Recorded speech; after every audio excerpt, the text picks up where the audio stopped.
Wow, that looks very dead.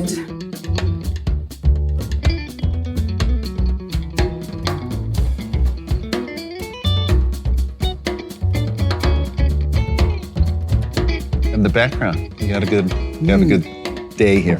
It's hot though, right? It's typical SF weather. Yesterday was super, super cold. I haven't been outside, so I didn't know it was hot today. You live here? No, New York now.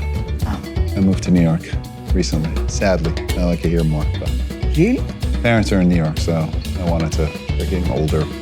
New York seems like a lot more fun. The city's more fun. Yeah. But SF is beautiful.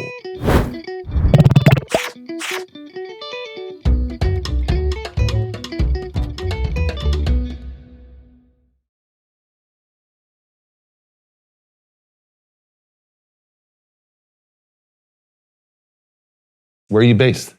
Based out of India. Okay. Where? So I live between Bangalore, Mumbai and Goa in India. Okay. Have you been recently? I go once a year. I don't remember. I was there earlier this year, yeah. But Like it? at least, yeah, it's so, it's just, the energy is incredible. And the teams, we got, and I think it's Hyderabad and Bangalore, we got teams there. And it's just a group who is super excited. The energy you get out of the teams when you go visit them it's pretty awesome. I like it a lot. What's happening in India, Dara? I know your main competition is Ola, who's also a really good friend of mine. Yes. We live in the same city. Yes. Well, have we officially started? Yeah. All right, good. Okay. Ola used to be our main competition. And, we were always going head to head with Ola in terms of the category position in the marketplace. They were the local competitor. I think we had the better global tech, et cetera, but they were always scrappy. I think he got somewhat distracted by other interesting areas for him. So I say now the tougher competition in India is Rapido. They're the upstart. They got into two-wheelers and three-wheelers really aggressively. Super simple model, just kind of the subscription zero commission model, very scrappy as well. And they have gained a good amount of category position. I think Ola is now kind of a distant third. They're trying to get into four-wheelers now. So when we talk about India, other than the talent that we have there and building there and really building on our talent base, but when we talk about the business in India, and it's the third largest country in terms of mobility trips, so India is really important to us. The competition that we talk about is really Rapido. And What do you think Rapido is getting right that the others are not? I'm not on the ground, but I think Rapido built a really simple model, which is basically, the subscription model, you pay a certain amount, and for the rest of the day, you operate on what's essentially zero commission. Right. And once you pay the subscription, then because Rapido's essentially taking a zero commission, then the driver pay is higher than a player who, like us, who's taking a commission on every trip. So I think that was a smart way for them to break into the marketplace. Rapido's not making money, so the real test of the business isn't how fast you can grow if you're spending. It's actually how fast you can grow while you're profitable. And I think Rapido's a long way away from that. But they've been innovative. They've been scrappy. They move fast. They're building their brand there in the local market. So we've got a lot of respect for them. And we intend to compete really hard with them. Nice. So Dara, this podcast that we do is largely focused around young wannabe entrepreneurs in India. And the spaces that you operate in, be it mobility, delivery, may I also say autonomous vehicles, electric vehicles, these are taking up significant mind share in the dialogue that's happening back home. So at the end of today, if I can arrive at some takeaways that one could use in India to build around any of these sectors, will be incredible. But maybe we start with you, the individual, and you give us a few minutes on where you began and how you arrived to where you are today. Yeah, absolutely. So I was born in Iran. When I was born in Iran, the Shah of Iran was really trying to modernize Iran very quickly. And I was very lucky to be a part of a family that was part of the industrialization of Iran. There's our family ran a group, Alborz Group, and then within it, manufacturing companies like Tolidaru, which were manufacturing. We licensed pharmaceuticals from the West and then manufacture them in Iran and then distribute them in Iran and the Middle East. It was a big business. We were a very well-known family. My father was in charge of building out all the factories. And our family was raised with the assumption that we would then step into the family business and keep growing. And it was a really exciting time. Can I digress and ask a question? Yeah. Whenever I read about Iran's history, when I talk to the young folk, the Shah's time seems to have been this great time. What happened? Why did it change? Why did the regime change? Well, I think it was a great time for people who were lucky enough to participate in the modernization of Iran. The fact was it is, like crony capitalism? I don't know enough, but I think that to some extent, in hindsight, and hindsight's 2020, I think the Shah tried to modernize too quickly. I think that he was too focused on building up military power. So in terms of the growth of GDP in Iran, a significant amount went to establishing Iran as the power center of the Middle East, or the military power center of the Middle East versus the industrial power center of the Middle East. And I think he didn't bring along the outskirts, the people who lived in smaller cities, et cetera. And part of his modernization left Islam behind. And Iran as a culture is much more ancient than Islam, but Islam is part of the society as well. And so his moving too fast, his focusing on military power versus his people, his focus on kind of the big cities versus everybody, rhymes with maybe things that have happened here, created a movement and an opportunity for the Islamic regime to come in. So people tend to romanticize the past. Now, do I think that the time under the Shah was a better time? Absolutely. I think what's happened with the Islamic regime, there's a regime that isn't, I think, doing the Iranian people right. And cares about things other than the benefit of the people there. And I think it's disappointing, and it's been there for too long, in my opinion. But, every time has its good and its bad, and unfortunately, the Shah wasn't able to follow through on a movement that had a lot of promise. And I think the biggest promise, in my estimation, was the value of education. And women went to college, et cetera. The number of women graduates in Iran actually is higher than the number of men graduates. So there were a lot of seeds planted there that had a lot of promise. And hopefully Iran can get out of, I think now, its obsession with Islam and think more about its people and building out for the good of the people in concert with Islam, but not subjugated to Islam. Does it get in the way in any way today, the fact that your origins are there while the countries where you live today and that might be in conflict? Not a conflict in my life. There's a sadness in leaving your home country. I mean, my country is now the United States, and we got to rebuild in the US, and I'm so thankful for it. But would I love to go back? I would.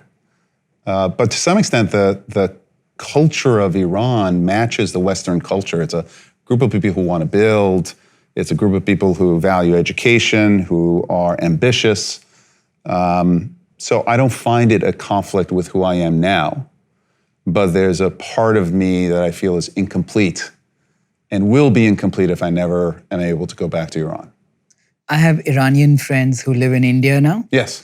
And most of them mimic your emotion in thinking that here's a land that had so much opportunity, Incredible. but just religion seems to have caused so much harm than good in that particular geography. And it doesn't have to. There are many things about religion that are beautiful, but again, I think what's happened in Iran is it's really unfair to the people there.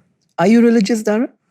I'm not religious. I'd say I'm spiritual, Right. but I'm not religious. I believe in the power of humanity, and I think religion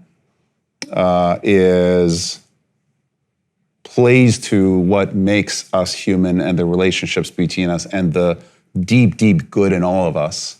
And I think it's beautiful. Religions, the stories, the beliefs are beautiful.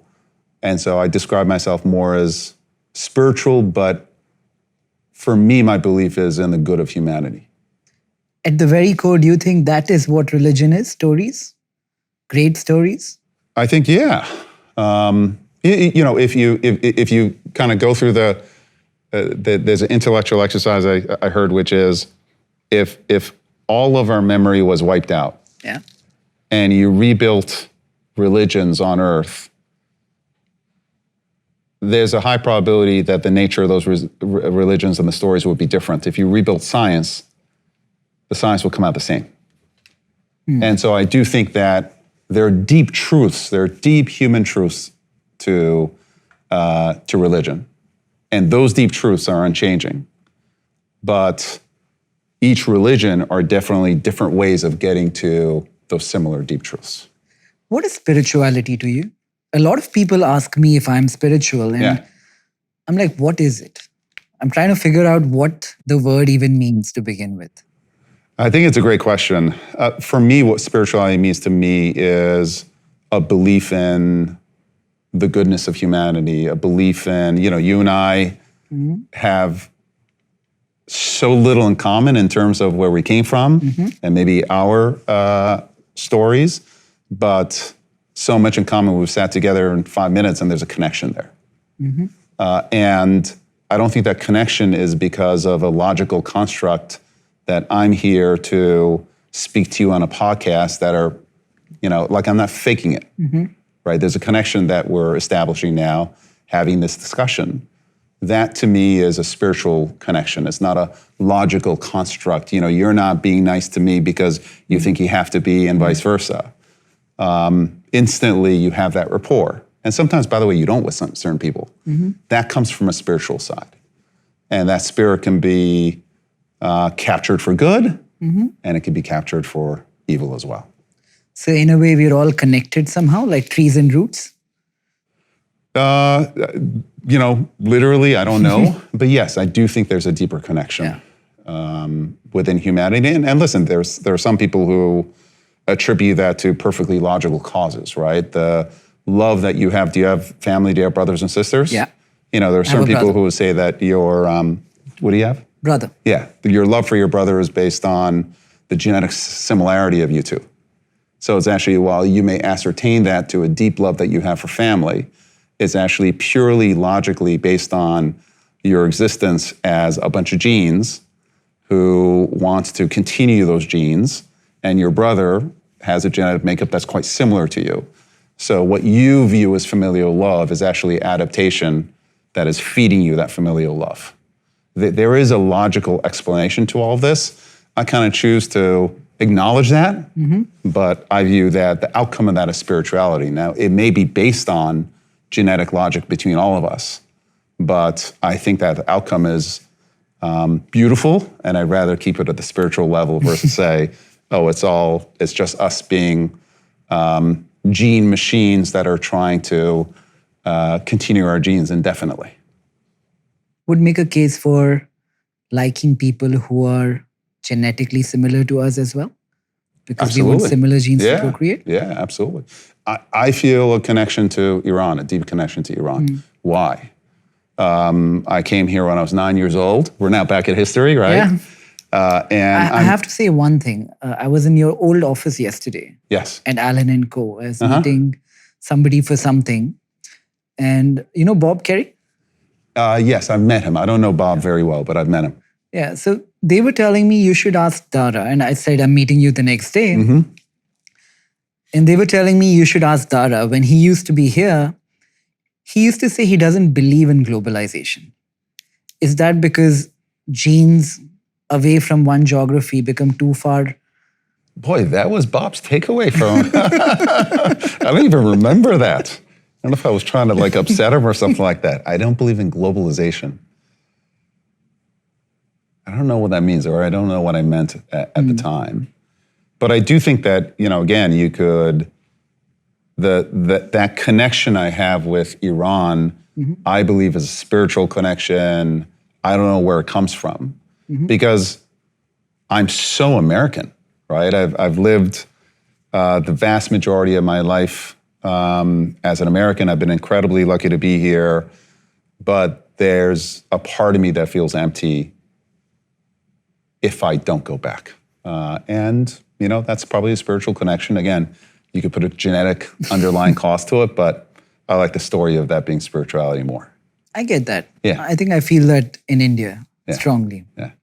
So year 9, you move here. Yeah, again? so we had the revolution happened, the Islamic revolution happened.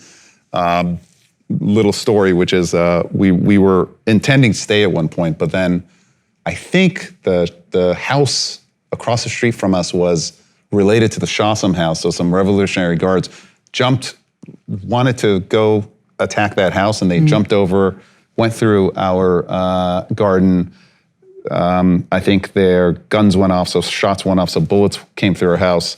And at that point, my mom said, we're getting out of here. Wow. So we went to the south of France. We were a wealthy family. We had a place there. And really, the intent was to go to the south of France until things calmed down. Well, things never calmed down. We happen to have an uncle who's still alive now. He's 101 years old, Uncle Nasrallah, who lived in the U.S. He'd married Faith, an American woman, wonderful auntie. And so we came to the U.S. to stay with them. And then we knew we could never go back. And we started a life here. So I've been in the U.S. ever since I was 9 years old. Iranians are quite wealthy. Whenever I realize this when I go to Beverly Hills, and everybody's Iranian. Why is that? Well, I think the Iranians who were wealthy got to leave. And, Iranians there were a pretty entrepreneurial culture, and a lot of Iranians invested in real estate. We came here in the late 1970s, 80s, and it was a good time to come to America and establish yourself and get into business in the U.S.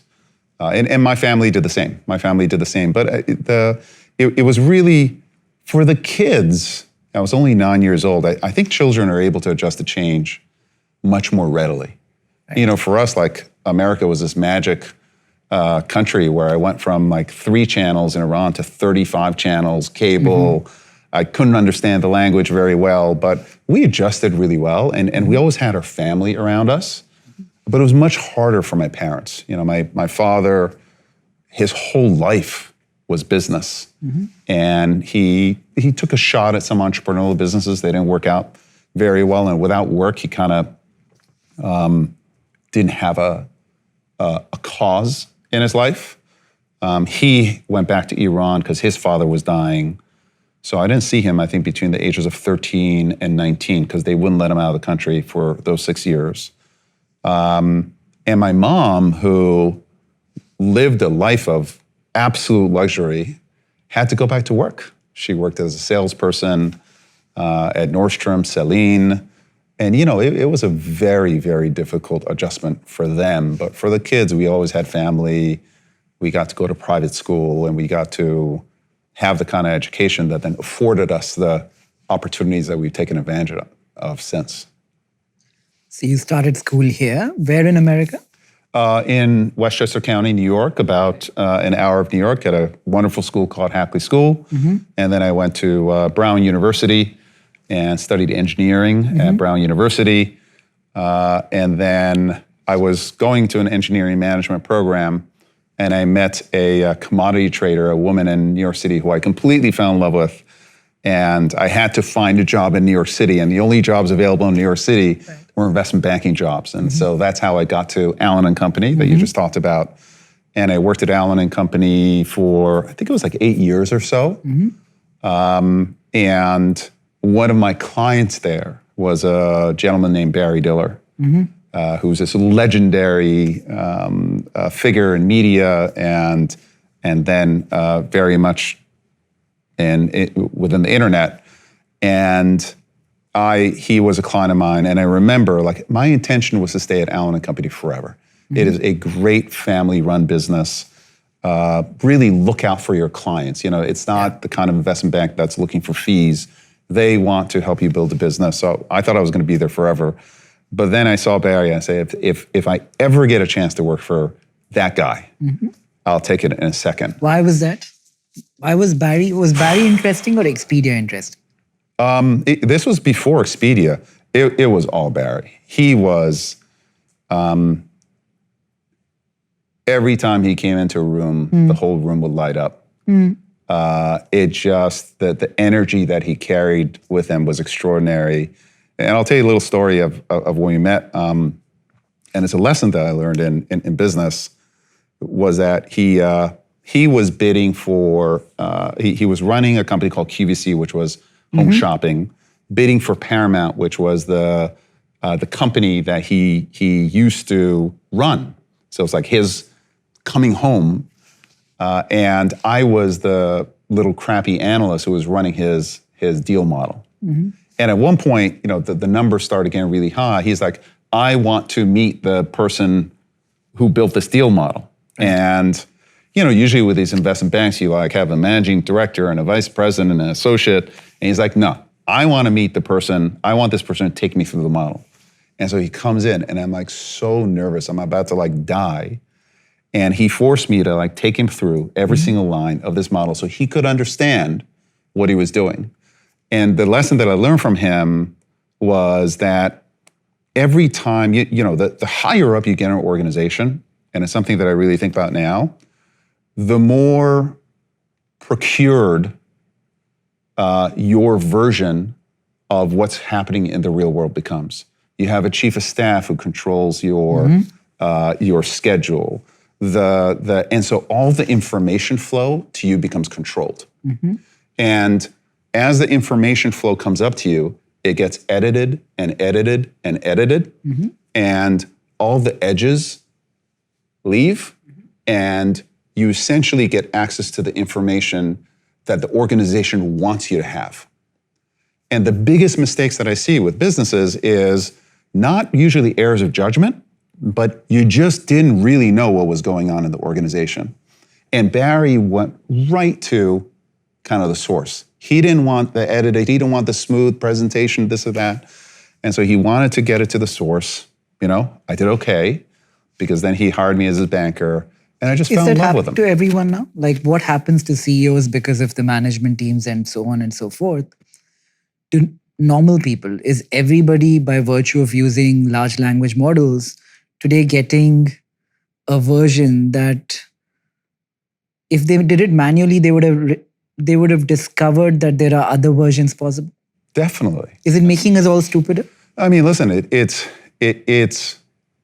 not making all of us stupid, but if you are lazy enough to just depend on that version of reality, because it's a very easy version of reality available to you, then you could possibly be stupid.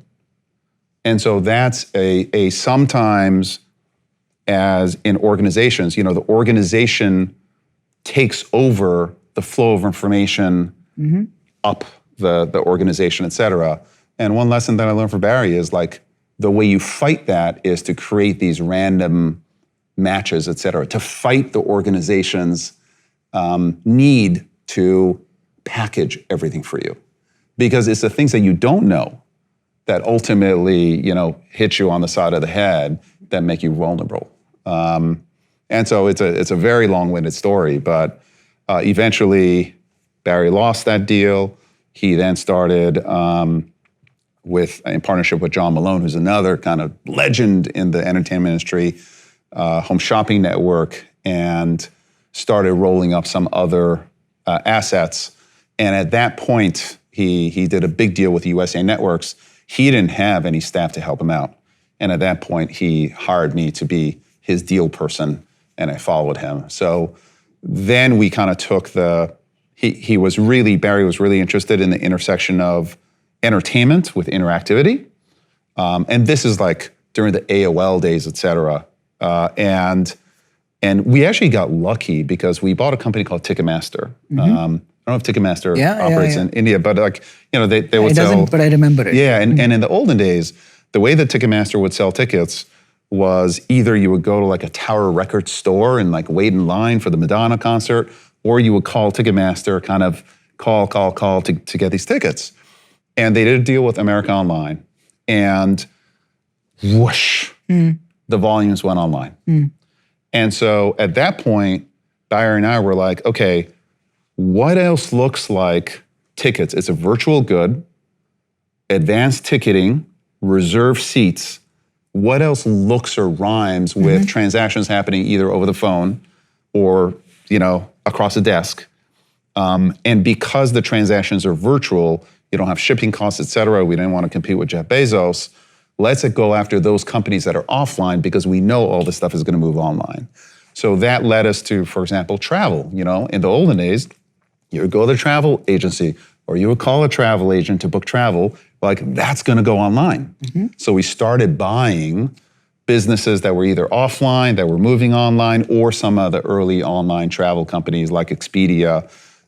We went into the personals business, Match.com. In the olden days, you would call and be like, hi, I'm Dara, and I'm 5'9". I'm 6'2", and this and that. Like you leave your profile online and someone else would pick that profile. All this stuff went online. So it was a really wonderful adventure of finding businesses that we thought would take advantage of this movement of offline to online. Travel was a huge category that we invested in. I went from being Barry's deal person to being his chief financial officer. And then at one point, the travel business, it had this incredible growth, but it hit some turbulence. And at that point, Barry needed a CEO, and I was dumb enough to raise my hand. I said, hey, maybe I can run this thing. And that's when I took over what became Expedia. And I ran Expedia for 13 years. Barry was always the chairman. I was the CEO of the company. And it was a great run. We had a great run together. How does travel change next, Dara? I think it's an industry which has stagnated a bit in terms of how one books. At least my experience online of booking a ticket, a hotel, hasn't changed that much in the last few years. Yeah, I don't think that the travel industry has innovated that much. I think you're exactly right. And it frustrates me, which is like the booking experience looks quite similar. I think one obvious answer is the agentic experience, which is can you actually get AI agents or LLM agents to book the travel for you, to go to the various sites and compare prices, et cetera, and book for you. So I think that part of the travel booking experience can be easier having agents work for you. I think that the discovery part of the travel experience can get much, much better. This is, I think, one area where LLMs today shine. Because if you thought again, probably 10 years ago, I want to go someplace over the summer, how you would figure out where to go, it would be you would maybe read a magazine or go online or talk to friends or you heard about something. The way to gather information or go to Google, which I think can be quite frustrating, luxury vacation in Europe, like the results you get are trash, in my opinion. With LLMs now, actually, their ability to gather the information and bring you unexpected results, et cetera, I think travel discovery is going to get much, much better and is much better today.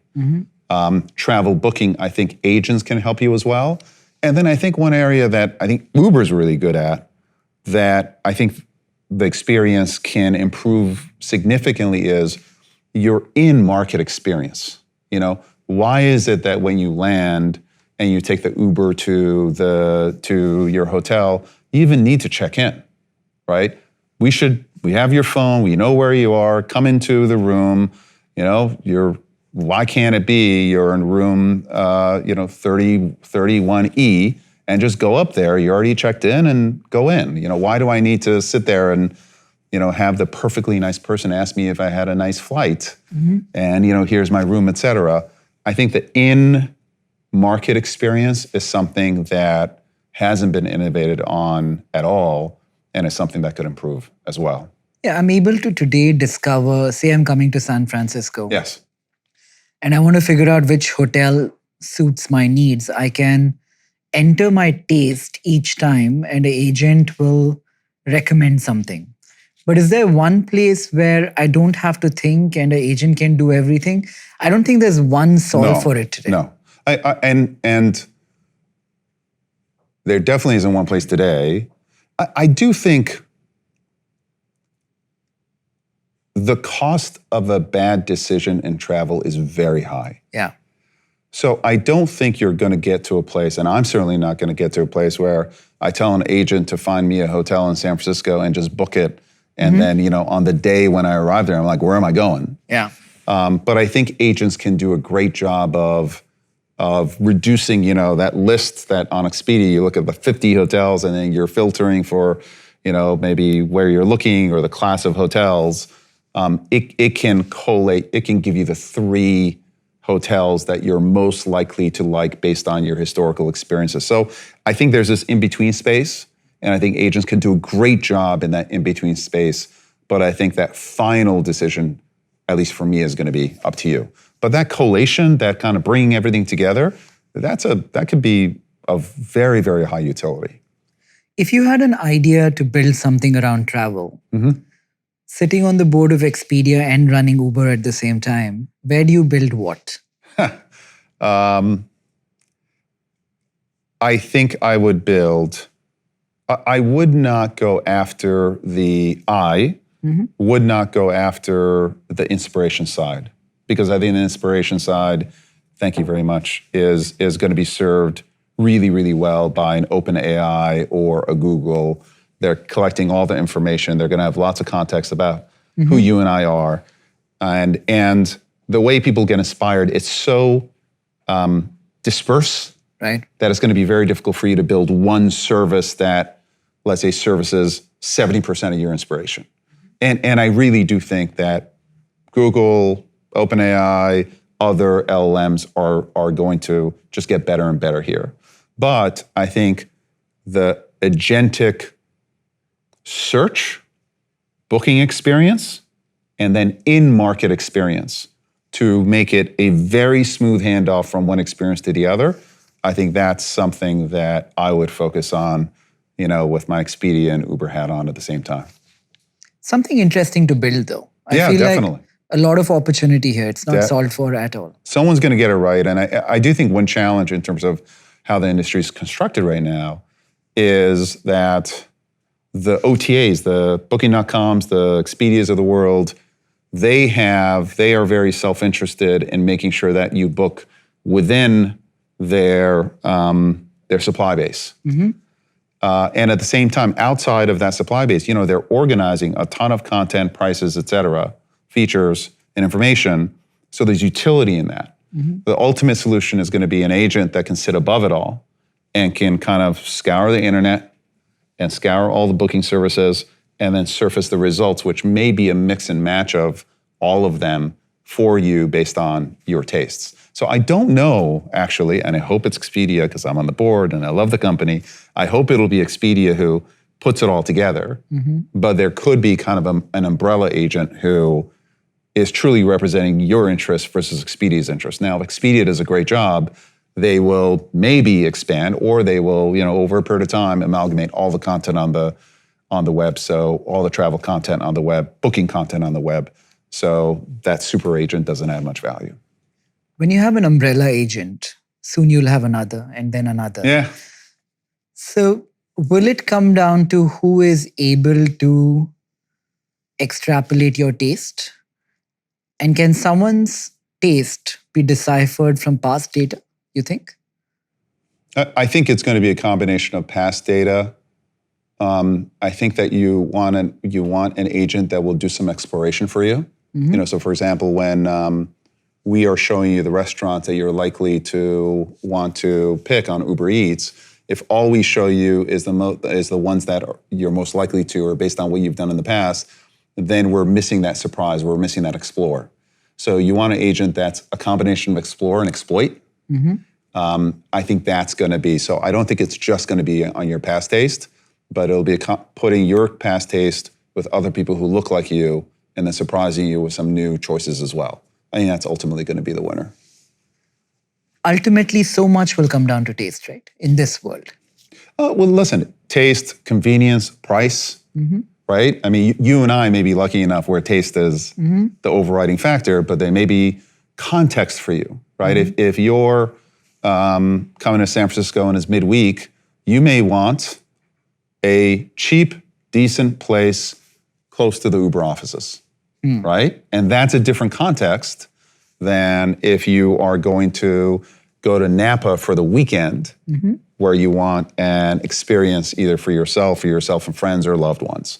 So I do think that it's not as simple in terms of taste.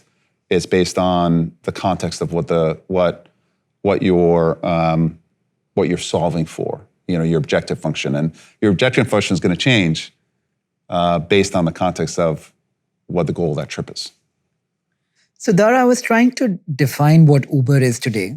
You mentioned Barry and Match.com. Yeah. Are you Match.com in a different way? I mean, to some extent, we're bringing, obviously, riders and drivers together, and we're trying to match eaters with our restaurant partners with a courier. So there is some of that. But listen, I think one way that I think about it from a consumer standpoint, Uber is a different thing to different people. For the consumer, I really want Uber to be like that operating system for your everyday life. We make your everyday life a little bit easier. We give you a little bit of time and convenience back in terms of where you want to go, what you want to eat, more and more what you want, right? If you want that iPhone same day, we'll do that for you. For our driver and courier partners, we are a source of work and a source of earnings based on your own needs. Now, and you're going to balance your needs based on the commercial objectives as well. If your need is that I don't want to give rides at 2 a.m. in the morning, you may not make much money. So there's a combination of, the marketplace combines when you want to work with the realities of the commercial objectives. Hey, 9 p.m. Friday night, you may not want to work, but it's a great time to work in San Francisco. And then for our restaurant partners, we're a trusted partner in bringing a source of demand in terms of delivery and now retail and groceries that's only going to grow. What we see is the convenience that we offer in terms of delivery of starting food now, but everything. That convenience is absolutely dynamite. It's something that people want all over the world. And as they experience it, more and more people want it. This is funny, but I got in last evening. Hope you took an Uber. No, I have a driver here. But I wanted an adapter. I'm using a couple of laptops which have India plug points, and I needed a travel adapter. And at 8:30 p.m., I was trying to ideate. My hotel didn't have one. Target, Best Buy shuts down at 8 p.m. Walgreens had one store which was open up until 10 p.m. I tried to download Instacart on my phone, which said I couldn't do it unless I have a US number. Oh, yeah, sure. Yeah. So did you try Eats? Does Uber Eats have travel adapters? Yes. Yeah? Yes. And definitely. Can I have an international number? That's one of the issues with actually the name, right? Right. When we got out of, when we wanted to expand from food to grocery and other items, we actually tested, is Uber Eats the right name with consumers? And we found that consumers thought that it would carry, and you've seen a lot of our branding. Well, you may not have seen it because in India, we don't have Uber Eats, unfortunately. You sold it. Heart. 2020, right? Yes. We partnered there. We didn't think we could win in India, and we wanted to really focus on mobility. But Eats now has grocery, it's got retail, and I'll bet you could have found that travel adapter. So lesson learned for you next time. And by the way, Eats is now available on the Rides app too. Nice. You sold Uber Eats to Zomato Yes. for 400, 500 million. I think you had a 10% equity in Zomato in turn. And They got a great deal. Yeah. And then you got out of Zomato altogether as well. Yes. Which is called Eternal now. I didn't know They that. changed the name of the company. Why is that? Why did you get out? What did you understand or learn about the Indian market?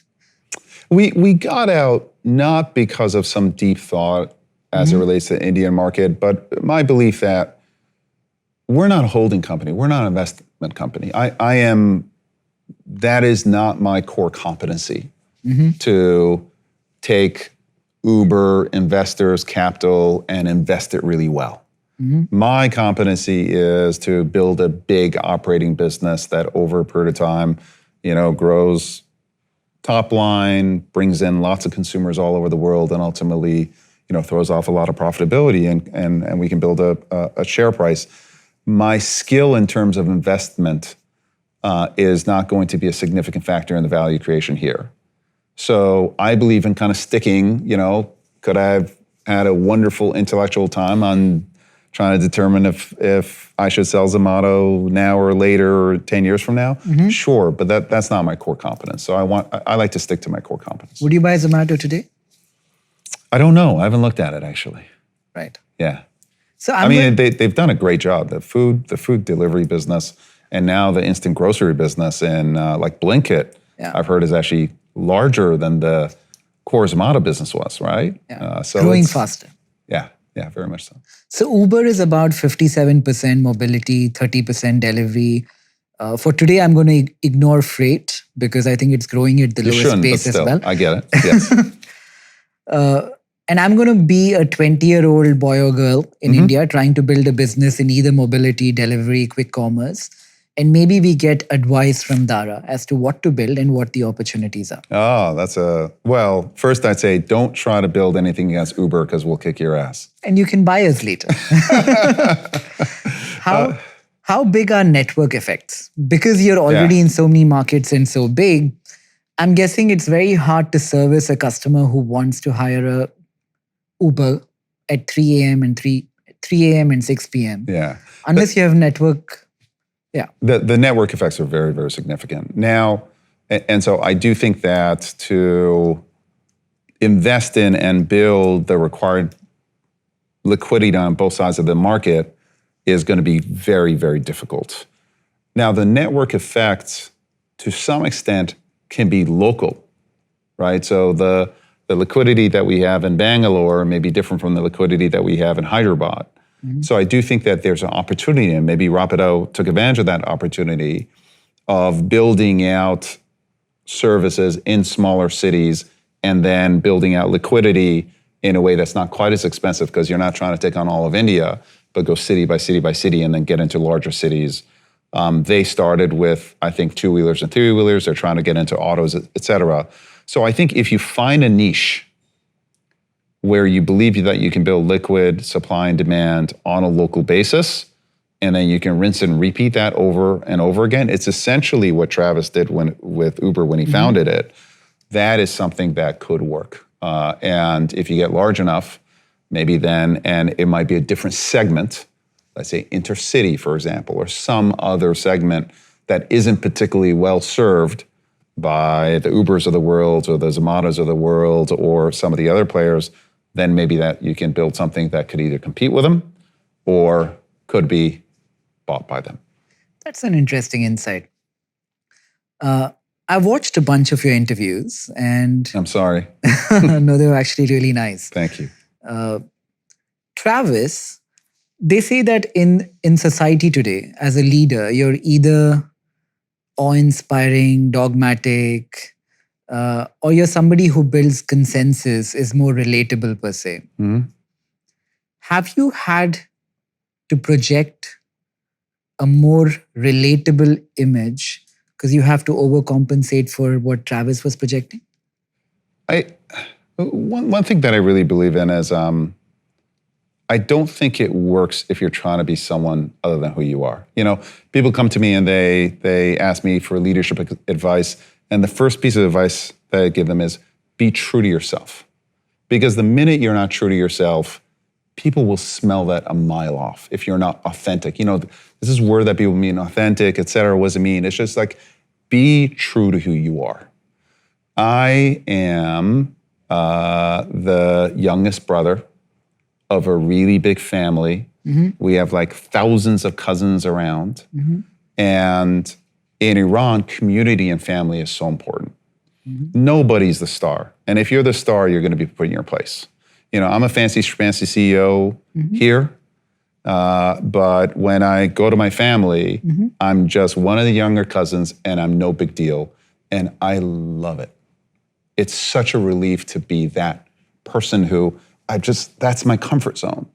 So I tend to be more collaborative. When I played sports, I would play defense. Mm-hmm. I always played team sports. I didn't want to win as an individual. I love the feeling of winning as a team. I don't want to be there celebrating by myself. I want to celebrate with my team. Right. So that is who I am, and maybe that's one of the reasons why I wound up here. And actually, my challenge as a leader mm-hmm. is to get out of that collaborative mode sometimes and to really drive. And for example, I'll give you a little story, and it's a funny story, but it just taught me a lot. We were during COVID, mm-hmm. in the US, COVID was devastating to our business. Mobility was 90% of our business, and by far, the profitable piece of the business. And overnight, we lost 85% of our volume. Couldn't be worse. And we were already losing $2 billion a year. We went from losing $2 billion a year to like losing $4 billion a year. It was a disaster. And it became very clear that we had to undergo layoffs. Mm-hmm. Not a fun time. I never thought I'd come to Uber to lay off thousands of people.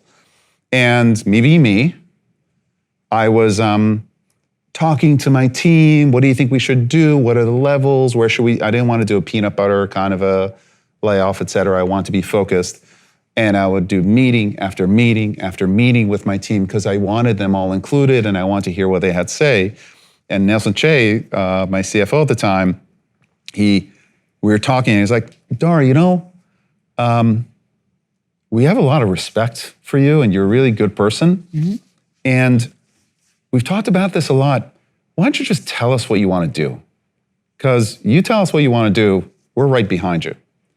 And I was like, my God, mm-hmm. like sometimes mm-hmm. collaboration, et cetera, talking about things doesn't help.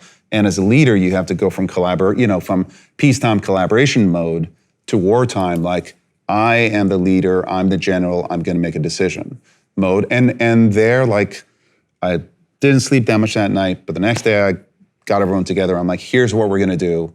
We cut deep in operations, we cut less deep on tech.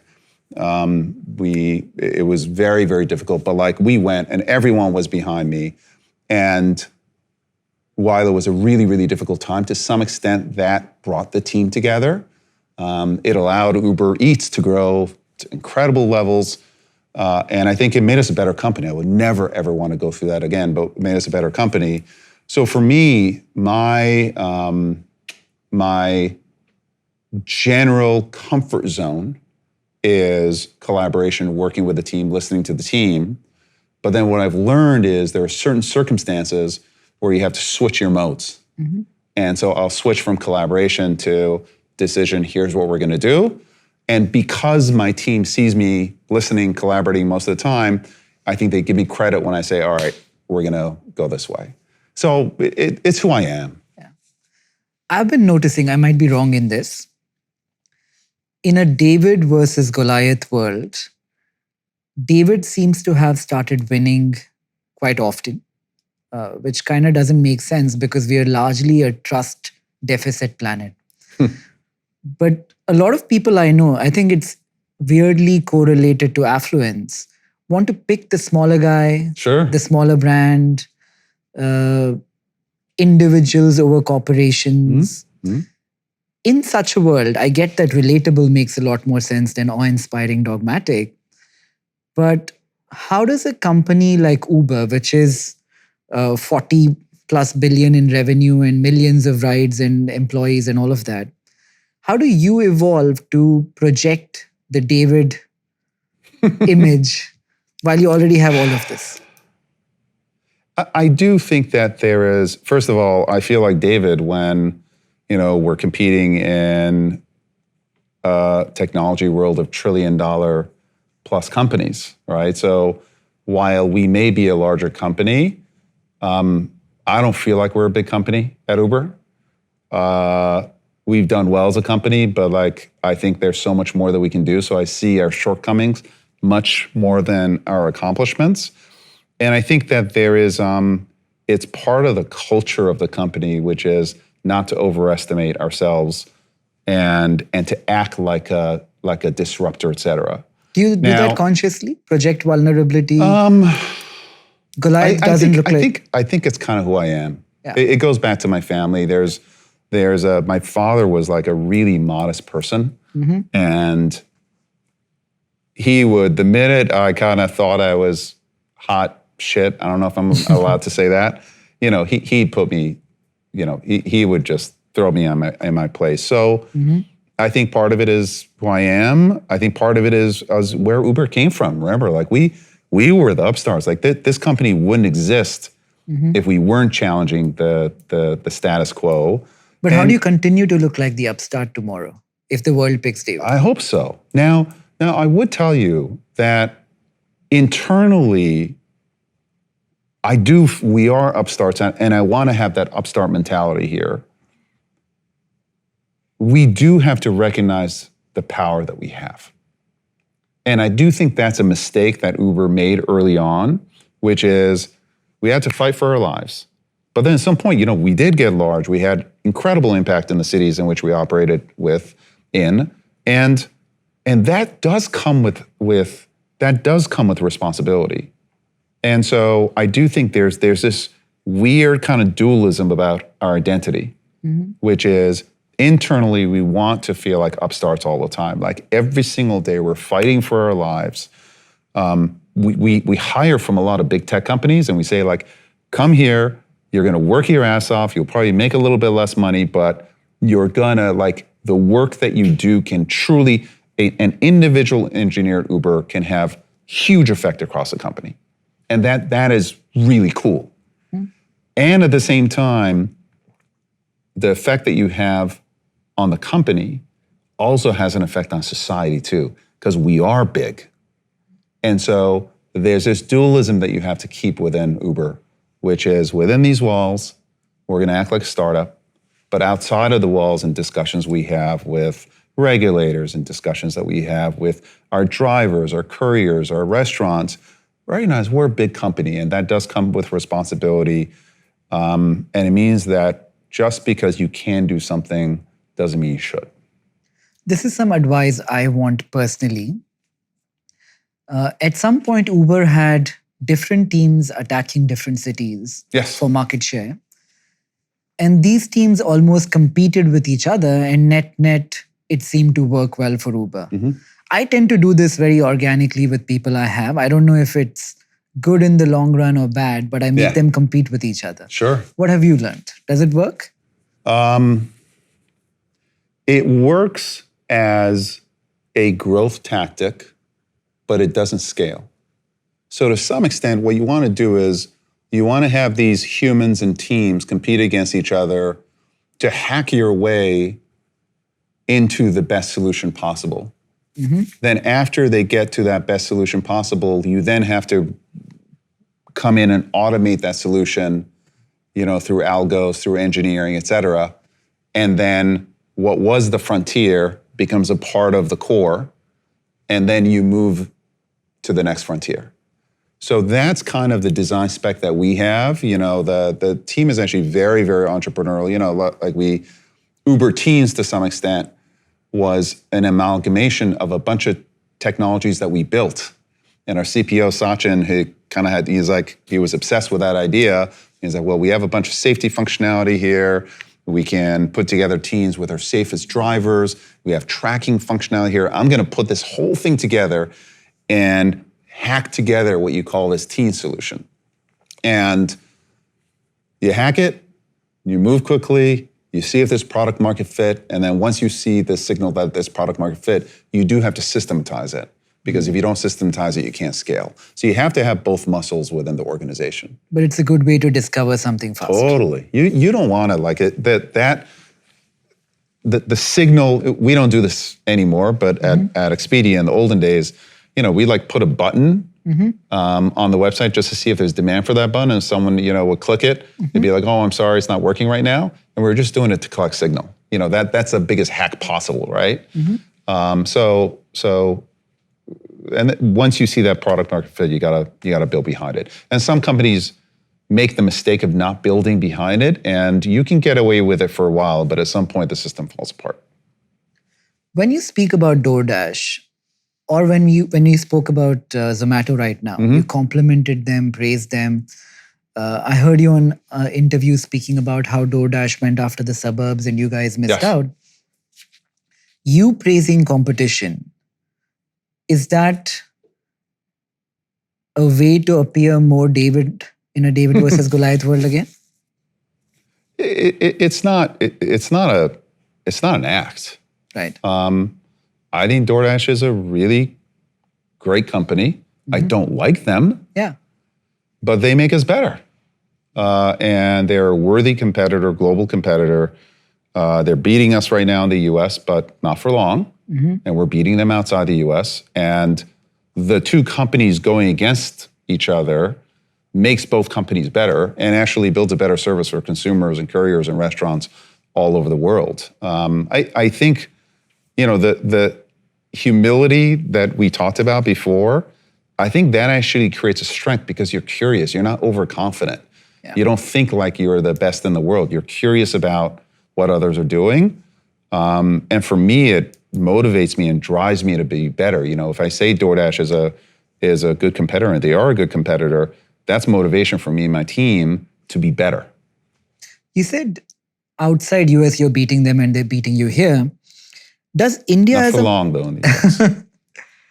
Does India as a market matter, Dara? You once observed when you were there that Indians are very demanding and they don't want to pay for anything. Yeah, that comment cost me. It matters hugely for us. Yeah. Right? India's now our third largest market in terms of mobility trips. We've got, I think, over 1.4 million now drivers, auto, two-wheelers, three-wheelers, and four-wheelers in India. The growth there is spectacular. I think India is already one of the great countries in the world, but if you look at it as a share of GDP, it's only going to increase. The leadership there is amazing, and so much of our talent pool, not just in India, but all over the world, comes from Indian descent as well. So India is, it is a absolute must-win for Uber, not just tomorrow, but 10 years from now. I'm going to go back to being a 20-year-old who's starting a business in this industry. I say don't start one in this industry. Go try something else. How do I recognize the opportunity versus TAM, like the total addressable market? Like if I want to start quick commerce in India and the cost of delivery is, say, 20 rupees or 30 rupees or 50 rupees, if the total addressable market that can afford a product like that in India be 20 million people or 50 million people, where is the number right? A lot of the spend, a lot of consumption in India is still going towards groceries, as much as 50, 60%. So how do I justify to myself that my business idea is sound, that I'm going to charge 50 rupees a delivery? How many people do I model for? Where does that fit come across geographies? I say you're way overthinking it.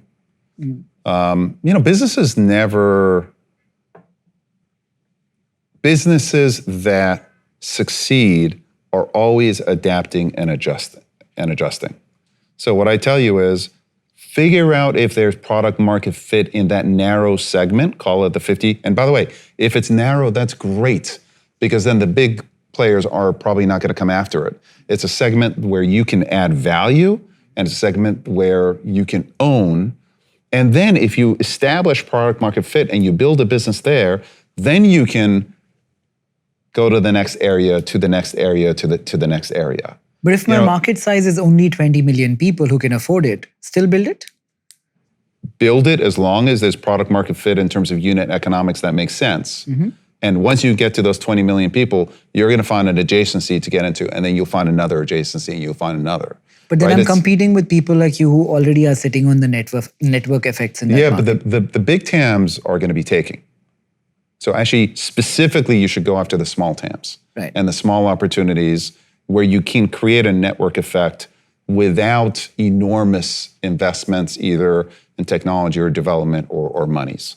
You actually specifically should go after the small TAMs and then work your way into the adjacencies over a period of time. I wasn't around, but at the time, when Uber Eats was conceived of, I think it was Jason Droege and Travis.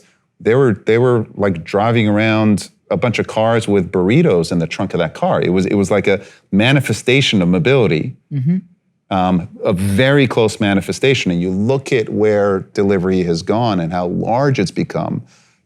I don't think they would have ever predicted that. So you just get one step to the next step to the next step.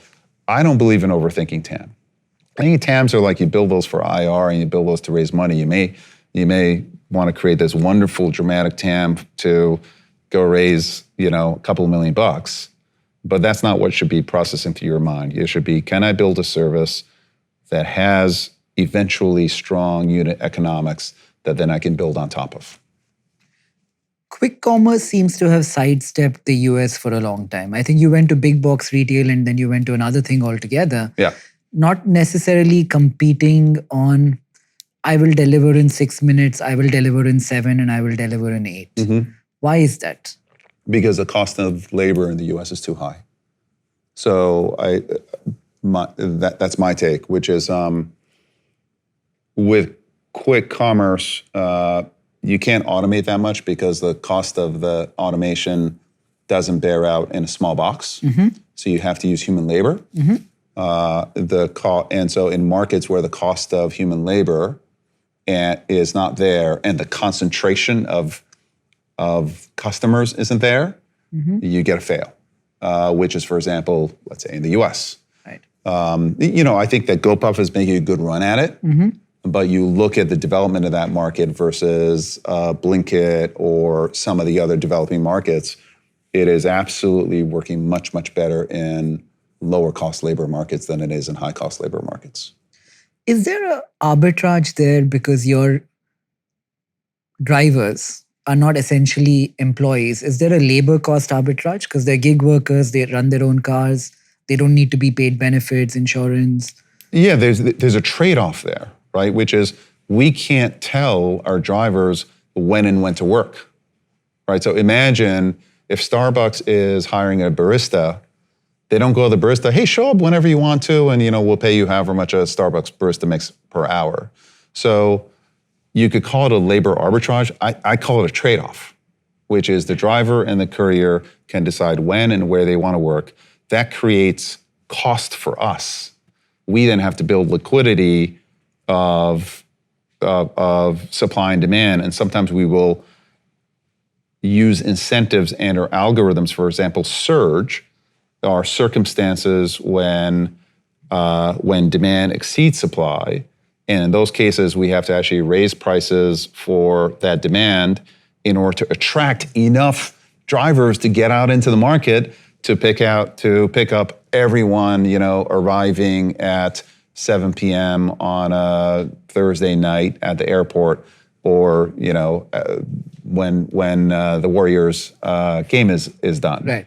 So it's not an arbitrage mechanism. It is a trade-off that also is an enormous benefit to certain people who don't want to work on a schedule, who want to work less than 40 hours a week. 70% of our drivers and couriers are working less than 20 hours a week. So it is a unique product market fit that we found. It works for drivers and couriers. it works for us. We have to build very complex systems in order to make it work. And I think overall, when you look at society, it's good for society, right? It's a service both for the drivers and for customers that works. And I think more and more societies are appreciating that. You've spoken about autonomous vehicles a bunch of times. Yes. And I don't know if it'll happen sooner or later than you predict, but... Everyone's been wrong so far, so who knows? Yeah? Well, I mean, the predictions generally of autonomous and when it's going to be ready for market, this is a problem that Waymo has been working on probably for 15, 20 years. Yeah. And it's proven out to be a much more difficult problem to solve than anyone expected. But finally, it's working now. I mean, the Waymo product is spectacular. And there are others building out the products as well. I was at a junction last evening and there was a fire truck behind a Waymo. Interesting. And I couldn't... Were the sirens on? The sirens were on. And the Waymo actually did this interesting maneuver where it went right, stopped there, waited for the fire truck to go. It was incredible. Perfect. Yeah, perfect. Yeah. What do you think wins? Waymo's tech or Tesla's? Cameras, LiDAR, radar?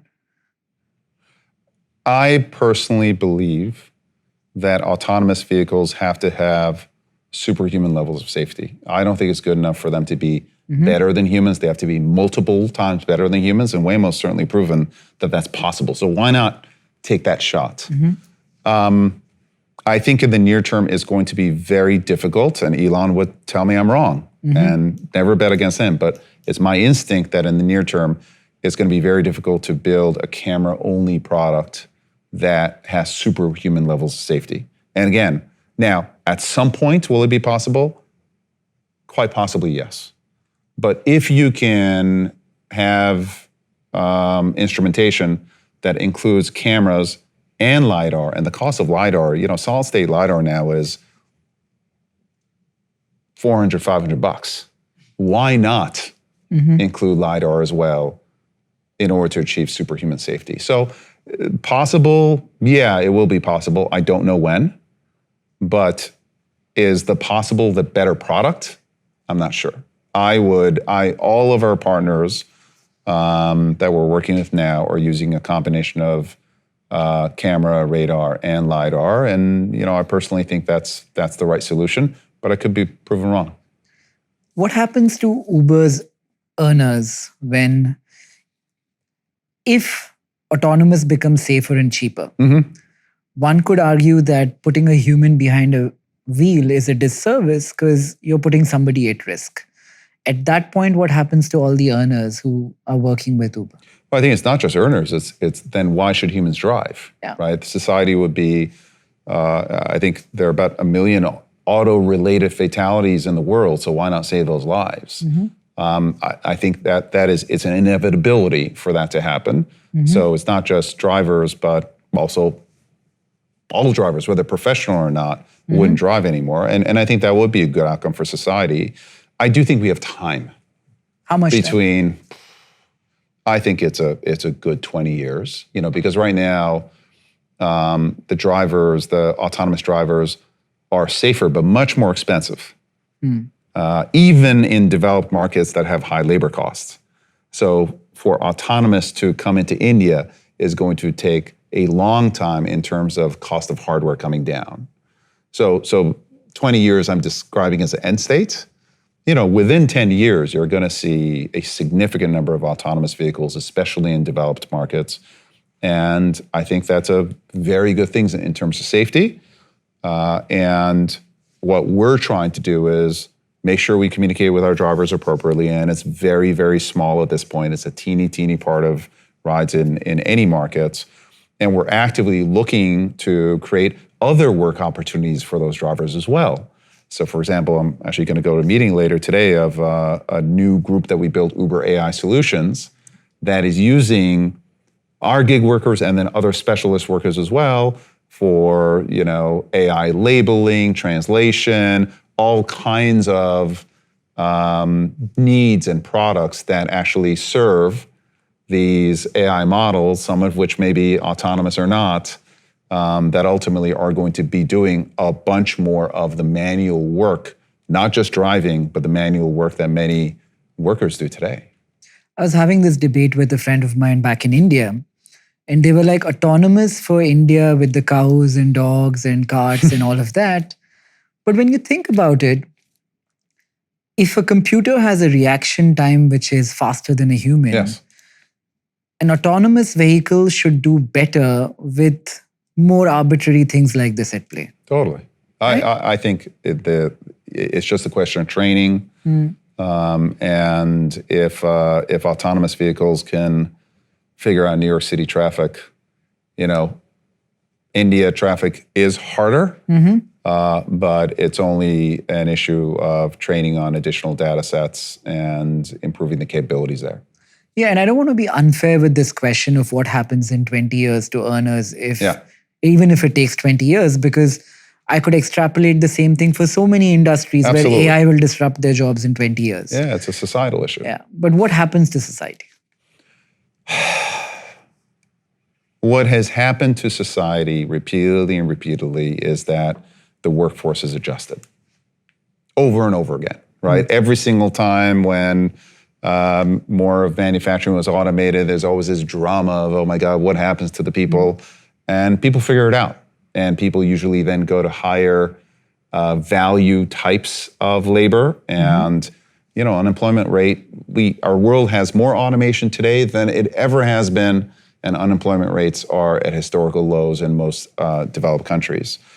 I think the question is whether or not this is a unique time and circumstance where the change is going to happen faster than it ever has before. And based on the rate of technological change there's reason to believe that, maybe this time may happen faster than societies historically have been able to adjust to change. I don't know that yet. I don't think it's a problem for Uber. It's a problem for, it is a potential issue for Uber, and it could be a real problem. But it's a big societal problem that we all have to take on.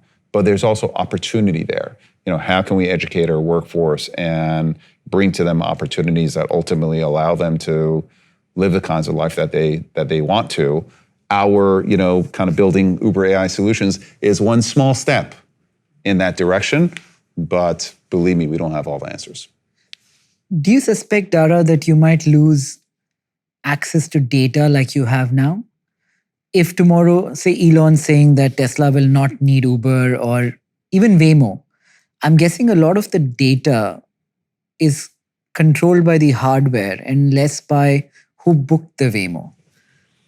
Well, I think that we actually now have, we're collecting data using Lucid Cars in a bunch of cities as well. So I think for Uber, data is not going to be a problem. And we will have data capture capabilities. We'll work with our partners to capture data as well, and then provide them to our partners all over the world. And based on the growth that we see, our access to data is only going to increase. Right. Travis is doing ghost kitchens. Yes. I watched an interview of his where he was speaking about how this could change how we eat. Any view on that? Do you think that's going to happen? I think it's inevitable. I think it'll take time. Change in the real world really takes time. But I've been super impressed with what Travis has done with ghost kitchens, and now he's working on robotics as well to automate more of the cooking process and bringing healthy, natural food to more people with less labor. Like that's really, really cool. And he's a terrific partner of ours. Like we work with cloud kitchens all over the world. They're a big partner, and Travis is an entrepreneur that you should not underestimate. Any view on what could happen to restaurants, Dara? Like, I know a bunch of them, large chains back home, who constantly complain about the 15 to 30% they end up paying delivery operators, and they talk about how it's unsustainable. Add to that, you have the data and you start dark kitchens or what Travis is doing. What happens to an old school restaurant business? Well, I think an old school restaurant business that can't adjust is going to suffer. They're going to lose share. And so I think it's a job of the old school restaurant business to become a new school restaurant business. How do they right? do that? Well, I think if you break down what restaurants do is there's a component which is food, right? Giving you great food that you enjoy. And there's another component which is hospitality, Right. which is come to this restaurant and there's an environment that you might enjoy, et cetera. And there's the mood, there's the romance of a restaurant as well. I think that there are certain restaurants where the hospitality part of the offerings is not quite as not as significant, right? It's McDonald's is more about the food than it is about sitting in McDonald's and enjoying, the seating there. Right? Yeah. It is about the food and the brand and affordable food available quickly to so many people, right? And so I do think that those, depending on the kind of food that you're providing, if it's about the food, then you will have to make this transition to either drive-through or delivery because you're not adding much value in terms of hospitality. And in those kinds of circumstances, what cloud kitchens offers you, which is a more industrialized way of still providing really healthy food to someone, and the hospitality there is, well, I want to eat at home. I love my home. That is essentially where that system is going to go. And yes, will it take share from the classic restaurant business? It will, but it's also actually extending the share of restaurant eating or restaurant food as a percentage of overall food consumption. If you look at restaurant sales are growing faster than grocery sales. Right. Because these restaurants are providing a better product more affordably, more conveniently. And then I do think that there will be certain restaurants where, that hospitality, the third place that Starbucks was so good at, I think Brian Nichols is trying to bring in, the feel, that part of it is still, I think, going to sing, the romance of going to a restaurant. And so I think those two, the utility and the romance, are going to be separable. And you as a restaurateur have to understand where you want to be, because I think the middle is going to be a difficult place to live. But the restaurant industry is adjusting, just like every single industry has to adjust. You've got to change in order to keep up with the times. So, Dara, you talk about ads on Uber. Yes. And I have found this even with myself, that when I'm searching for something today, I don't use Google anymore. I end up using Perplexity or OpenAI or someone like that. Sure. If I want to build a brand tomorrow and I want to market and nobody's landing on Google Ads, what happens to the world of ads? How does a brand get built? How do I get the word out that I've started this new t-shirt company? Well, I think that those surfaces for a brand to truly get built are there in terms of Instagram and TikTok and Facebook, right? So the Google ad world, the Perplexity ad world, et cetera, are built for searches based on intent. And so I think that medium is about growing brands, not establishing or inventing brands. But I actually think that the surface area for brand new brands to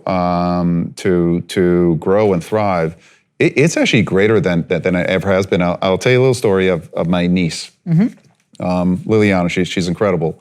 She is studied humanities, loves fashion, loves golf, wanted to build a new golf brand, which is like fun, great, fashionable clothes for women. She went on, she used Midjourney, taught herself how to use Midjourney, designed all of the designs on Midjourney, then went out and sourced her clothing with, I think it's some Chinese players and Indian players and I think a couple of other places, got the clothing, and now she is building this Lillehammer brand and using TikTok and using Instagram as her distribution mechanisms, and also going to like these traditional golf clubs, et cetera. she could not have done that 10 years ago. So I actually think this is a magical time with the tools that you have at your arsenal and the manufacturing prowess all around the world at your disposal. It's a great time to build brands. And I think the surfaces are there as long as you have a story, you've got a personality, and you have something distinctive to add. You're saying social media is still the go-to place. Oh, yeah. Now, would Liliana have would she do well on Google? No. But that's not the surface. That's a surface, let's say, for Lululemon, not her. With the current president's immigration policies, do you think labor cost for your earners will go up significantly? The cost of labor will not go up directly. Because I think the vast majority of drivers, couriers, et cetera, are legal in terms of their immigration status. But to some extent, we compete with the labor market in terms of the rates that our drivers want to make per hour. So I think in an indirect way, it could have an effect on us, but I don't think it'll have a direct effect on us. Right. So, Dara, I have a fund back home in India, and I spent... You have a fund? I have a fund, yeah. Like a private equity fund. Sure. And how's it doing? It's doing decent, I think. Nice. I spent a lot of the last couple of years buying into the transition into electric mobility. Interesting. So we got everything from electric scooters to trucks to buses. Yeah. We even did an electric flying taxi investment recently. All over the world or in India specifically? A little bit all over the world, but more focused on that region. Yeah. Have you seen Chinese electric vehicles, by the way? They're incredible, right? They are unbelievable. It is the innovation coming out of the Chinese OEM and EV business. I've never seen anything like it. It's extraordinary. Why though? Why are they so far ahead of everyone else now? Because of the competition. I think there's this belief, I'd say, from the U.S. and a lot of Western countries that China is a planned economy. Okay, and China is a planned economy from a strategic standpoint. And for example, they want to get into manufacturing, EVs, et cetera. And so while that comes top down from the government, then actually the way these industries grow is every Chinese significant city or province, et cetera, wants their own EV company to succeed.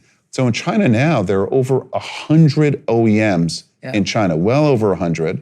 And so then there's this bottoms-up competition that's based on the top-down strategy that the government sets. So you have the kind of the best of both worlds, which is you have industrial policy, but then the winners aren't who's buddies with the president. Right. The winners are who wins in a brutal competitive environment. So the winners, coming out of China, the Geelys of the world, the BYDs, they've been through the ringer. And so it really is survival of the fittest, and the innovation that we see and the speed of development there, it's extraordinary. In a free market, can anyone compete and catch up? No tariffs, nothing, no duties?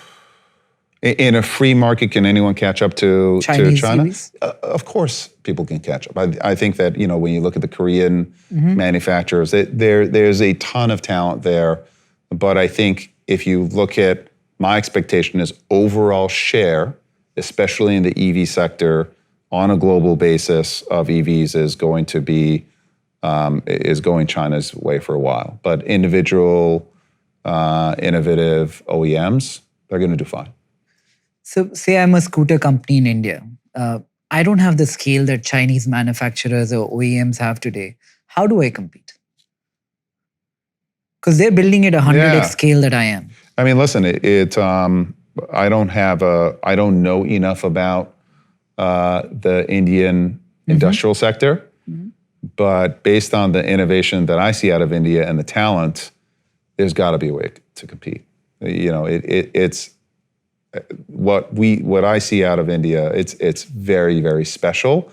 I think that especially in IT industries, India really has risen. And I think manufacturing is still somewhat nascent. relative to the size and potential of India, but there's no doubt we'll get there. I had this thesis that all vehicles will be electric by X amount of time, Yeah, but the adoption I seems to kinda have did slowed too. down. Why is that?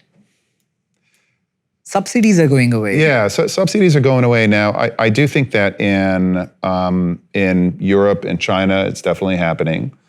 I do think that it requires substantial investment over a long period of time in the infrastructure, charging infrastructure of cities. And so the societies that have continued to make way there, you are seeing the product, you're seeing EV penetration continue to improve. And within Uber, we are moving to EVs 5 times faster than the general public. So EVs inside of the Uber system are definitely increasing. And from my standpoint, I'm hoping that we continue to increase the penetration of EVs. And the next driver that you want, switching from a combustion engine to an EV, is actually an Uber driver, because the average Uber driver is driving 4 to 5 times the mileage of the average driver. So we continue to push it. We're still quite committed to moving over to as much sustainable both packaging for our restaurants and EVs. But I would say that it's gotten much harder over the past 2 years. So if I make the bet today by investing capital in the assumption that all vehicles will be EV, do you think it's still a fair bet? Yes, it's a better technology, but it's a question of you might want to pick where you're investing. Give me some advice. Where should I? Well, China, no, there's too much competition, but I think that there's still potential in Europe. And I look at the investments going into the charging infrastructure of local cities. That's a signal that I would look for. Right. With everything you're building, Dara, funnily enough, I had to tell you this, there is a really popular wrestler in India with the name Dara Singh. Really? Yes, I don't know if I should call you Dara because that's how we call it in India, or Dara as people. Dara's right, yeah, it's all good. Okay, with everything. Is he bigger than I am? I think so. I find that Yeah, surprising. I've never met him, but I suspect he is. He's much bigger than me too. With everything you're building, Dara, is there a super app coming? Is that the eventual outcome? I think that super apps seem to be particularly relevant in Asia and China, et cetera. They've been quite successful there. They've had less success in Western markets. So I don't know if we will get to what you would call a super app, but we certainly want to be a connected family of apps. So if you go on Uber now, Uber Mobility, we have Uber Eats available to you, and people are transacting billions of dollars of Uber Eats on the Uber Mobility app. And on Eats, obviously, we have grocery, we have retail. You'll know next time you need a travel adapter. And so we have, I'd say, an ecosystem that is making it increasingly easier for you to work from surface to surface, or with a membership plan, Uber One, that gives you discounts on both. So I absolutely know that we are building kind of this local ecosystem, that local OS of yours. Whether the physical manifestation is a super app or not, I don't know. And my, kind of the way I view it is I'm gonna let our engineers and our product folks kind of innovate, come up with the next idea, and then we'll go kind of one step in front of the other to get to that outcome. I was thinking about this and I did a little bit of research. Super apps tend to work in societies without as much rebellion, in more As much what? rebellion Yes. in pseudo-socialist societies. In more capitalistic ones, everybody wants to bet on the new guy, the young guy. The same David Goliath argument. I mean, I think there might be some of that, but there's also kind of phone storage and capabilities. Having a separate app for all these different services may be a lot. And I think in some of the more developed markets, people will pay for that last 10 or 20% of fine tuning that maybe a super app doesn't. So I don't know whether it's societal or it's a combination of society or technology coming together. It definitely hasn't worked in the West, though. Last question, Dara. You have been a successful investment banker.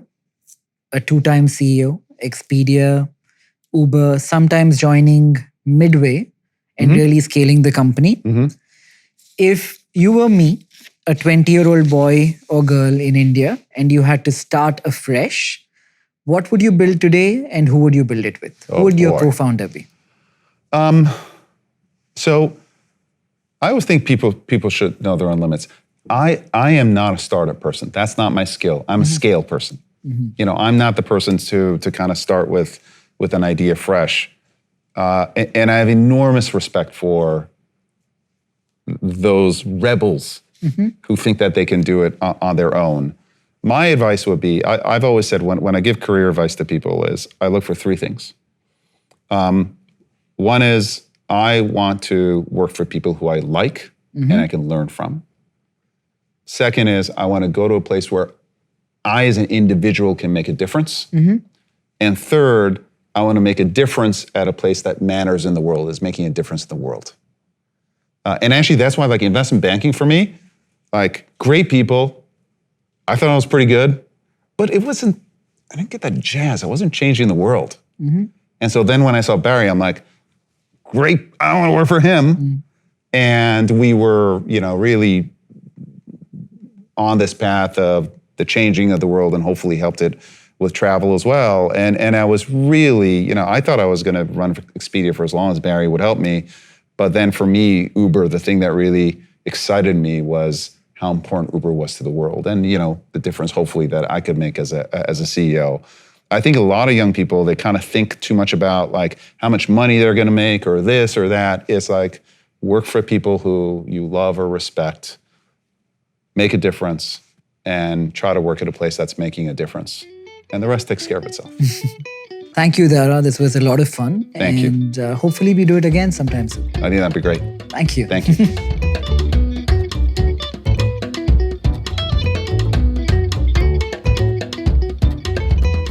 How did you hurt your hand? I was at camp with my kids, and my son, Hugo, is a keeper. And I used to be a keeper in high school as well. So I thought it was a good idea to play keeper against him and all the other camp counselors. And I got carried away and I dived to make him proud. So I took this one from my boy.